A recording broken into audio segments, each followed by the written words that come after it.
George, wasn't it? Absolutely beautiful. 46,000 fans on hand.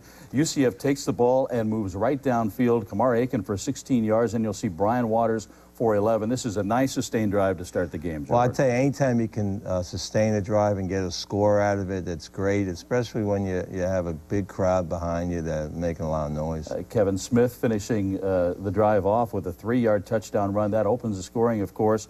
Then Mike Torres connects with a 48-yard field goal, which ultimately made it 10-0 at the time. And, you know, if you got to convert on third down, George, you know that, and Marshall had trouble doing that all day long. They did. I think they were like 5 for 16 or something like that. And, again, I thought we put some pressure on at times on the quarterback. Had 7 sacks, and I think that's big. Nice pump fake and a touchdown pass from Kyle to Brian. Points, and your defense really stepped up on Saturday against Marshall. You know, the big thing is so far this year, Pat, you know, 5 games or so home, we're averaging about 43 points a game at home. And a lot of that's to do with consistency, but a lot has to do with the crowd taking the other team out of the game. 46,000, as mentioned, already on hand. And, that, boy, if you haven't been to Bright House Stadium, you got to go, because that joint was absolutely jumping on Sunday, as it has been. Speaking of jumping, there's Waters again, jumping into the end zone, George. Great athletic move on his part, and happy for him. He works hard at it. Brian with 6 catches for 88 yards and a couple of scores on the day, and then we're looking at 2 more sacks.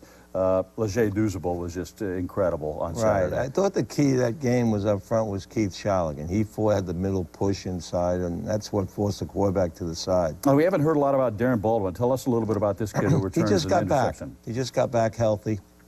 He's had a shoulder injury for a couple of weeks now. Came back healthy and ended up with a pick for a touchdown. 47-13 was the final in this game.